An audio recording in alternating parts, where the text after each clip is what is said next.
Assalamualaikum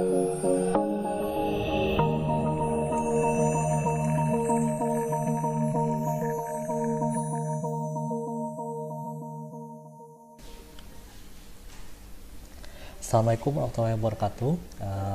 Selamat pagi semuanya. Salam budi luhur.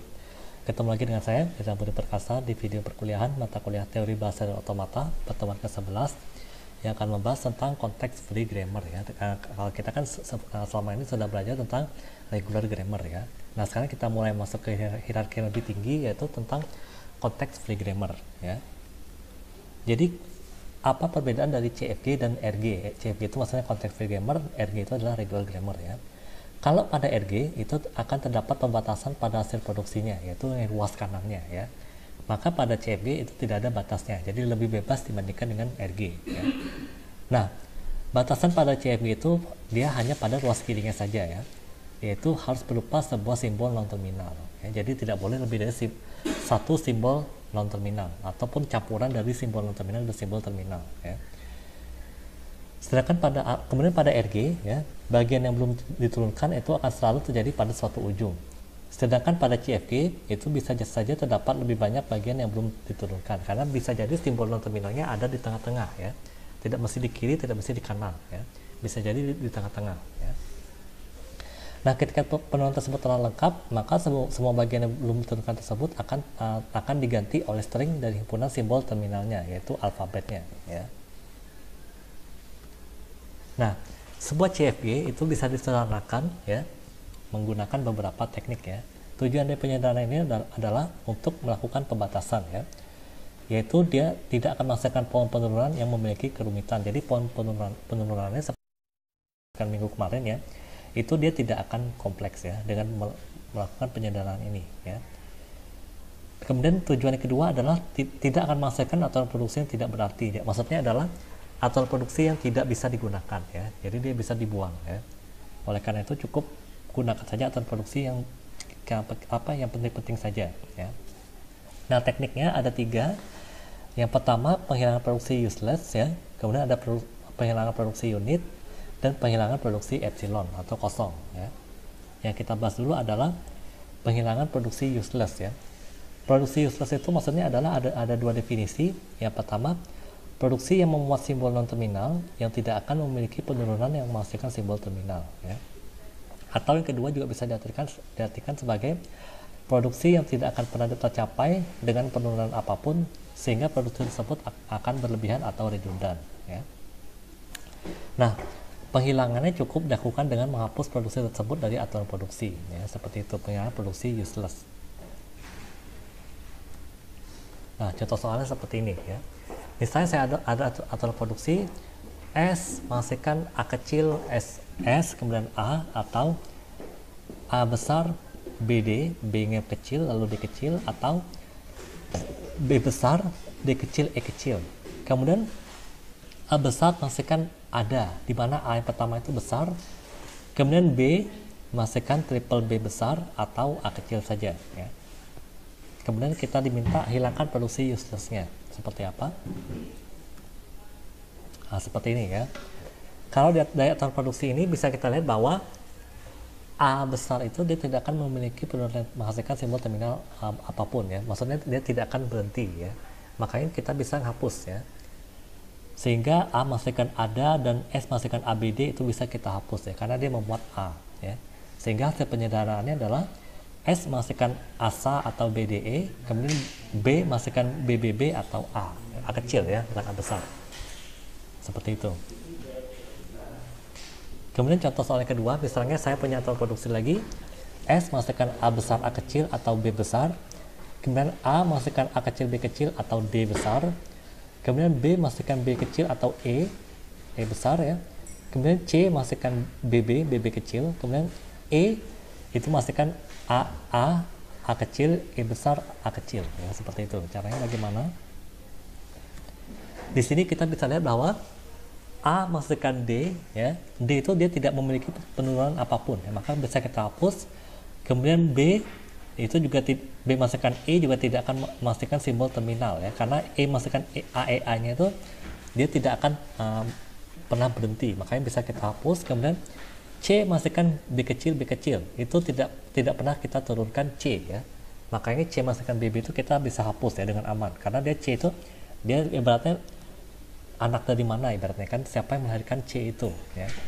Makanya bisa kita hapus, kemudian hasil penyederhanaannya menjadi S masukkan A besar A kecil atau B ya. Kemudian A masukkan AB kecil, lalu B masukkan B kecil ya. Jadi aturan produksinya dari 5 ini ya dihapus, disederhanakan hanya menjadi 3 aturan produksi saja ya, seperti itu. Lalu penghilangan produksi unit. Nah, penghilangan produksi unit ini artinya adalah produksi yang ruas kiri dan kanannya dia hanya memiliki hanya satu simbol non-terminal saja ya. Misalnya A besar masukkan B besar dan C besar masukkan D besar. Jadi simbol terminal di ruas non-terminal di ruas kirinya dan juga simbol non-terminal di ruas kanannya itu masing-masing berjumlah 1 ya. Itu artinya apa? Itu adalah produksi unit ya. Nah, ini akan menyebabkan grammar memiliki kerumitan ya, dikarenakan unit produksi unit ini ya. Sehingga bisa dilakukan dengan melakukan penggantian atau produksi unit bersangkutan ya, seperti itu. Nah, contoh soalnya seperti ini ya. S masukkan SB, kemudian S masukkan C besar, C masukkan D besar, lalu C masukkan EF ya, kemudian D masukkan DD. Nah, seperti itu, D kecil ya. Nah, cara menghilangkan produksi unitnya bagaimana ya? Di sini ada 2 produksi unit ya. Yang kita bahas pertama kali adalah C masukkan D dulu ya. C masukkan D itu kita lihat di ruas kanannya adalah D ya. Di sini D-nya masukkan D kecil, maka C masukkan D besarnya kita ganti menjadi C masukkan D kecil ya. Kemudian karena C masukkan D kecil dan juga C masukkan EF kecil ya, maka S masukkan C-nya kita ganti menjadi S masukkan DD atau EF ya. Maka jadinya seperti ini ya, tidak ada lagi simbol non terminal tunggal di sebelah kanan ya. Mungkin ada yang tanya, Pak, kalau misalnya simbol di sebelah kanan itu simbol non terminal yang tunggal, itu unit atau bukan? Bukan, itu bukan unit ya. Itu sudah merupakan aturan produksi yang baku ya. Tapi kalau misalnya S masukkan C besar lalu C masukkan D besar, itu merupakan produksi unit. Jadi kalau misalnya huruf kapital tunggal itu sudah pasti produksi unit. Tapi kalau huruf kecil tunggal itu bukan produksi unit ya. Jadi jangan tertipu seperti itu. Kemudian ada penghilangan produksi epsilon ya. Produksi epsilon ini sesuai namanya adalah produksi yang tidak memastikan apapun ya. Jadi ruas kanannya adalah epsilon ya. Penghilangannya dapat dilakukan dengan melakukan penggantian produksi ya, yang membuat simbol non terminal yang menggunakan epsilon atau produksi yang nullable, dan juga menghapus simbol non terminal tersebut pada aturan produksi jika produksi epsilon tersebut merupakan satu-satunya produksi simbol tersebut ya. Tapi penghilangan tersebut tidak boleh dilakukan sembarangan. Ya, dulu simbol awalnya apa ya. Kalau simbol awal yang menggunakan epsilon ya, itu tidak boleh dihapus ya, karena tidak ada lagi yang bisa menggunakan simbol awal tersebut, maka epsilon tersebut harus dipertahankan ya. Begitu pula pada produksi lainnya yang melibatkan simbol awal tersebut ya. Contoh soalnya misalnya S masukkan A besar B kecil atau C besar D kecil, kemudian A masukkan D kecil, lalu C masukkan epsilon ya. Nah, kita akan menghilangkan epsilon yang bagaimana ya. Nah, untuk menghapus atau epsilon ini dia tidak serta-merta menghapus C masukkan epsilon saja ya, tapi C yang terkena dampaknya pun harus ikut dihapus ya. Kalau tidak akan menjadi useless ya. Sehingga hasil penyederhanaannya adalah S masukkan A besar B kecil atau D kecil ya. Jadi C-nya sudah kita hapus, kemudian A masukkan D kecil ya. Hanya 2 itu saja, dari 3 itu menjadi 2 ya, seperti itu. Kemudian kalau misalnya kita punya konteks free grammar nih, kemudian kita diminta hanya menyederhanakannya saja ya. Bagaimanakah urutannya ya? Maka urutannya adalah kebalikan dari apa yang kita jelaskan. Jadi kebalik produksi epsilonnya dulu, kemudian produksi unit, baru produksi uselessnya ya, kita hapus ya. Jadi urutannya kebalikannya ya. Nah, contohnya bagaimana? Saya kasih slide yang lain ya.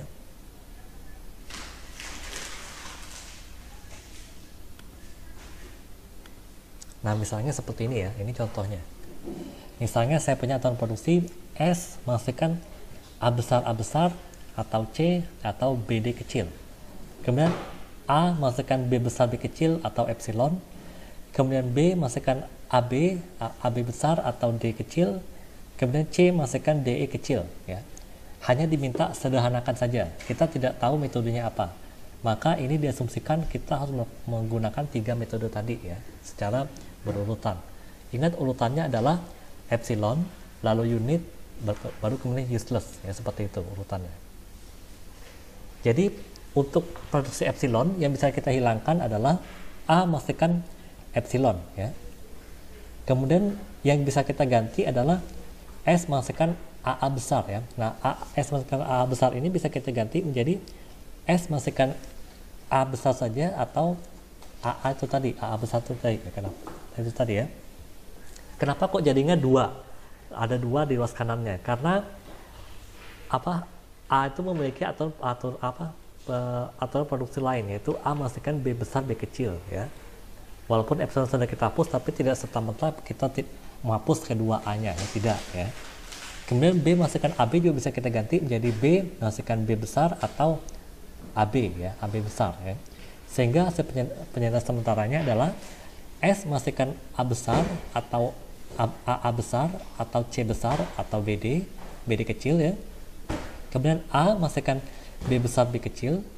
Kemudian B menghasilkan B besar atau AB besar atau D. Kemudian C menghasilkan DE. Nah, seperti itu. Itu penjelasan sementaranya. Jadi belum selesai. Ini baru tahap pertama. Kemudian unit. Tahap kedua adalah unit ya. Kemudian S menghasilkan A itu ya, itu juga unit ya. Maka S menghasilkan A itu bisa kita ganti menjadi S menghasilkan B besar B kecil, karena A tersebut menghasilkan B besar B kecil ya.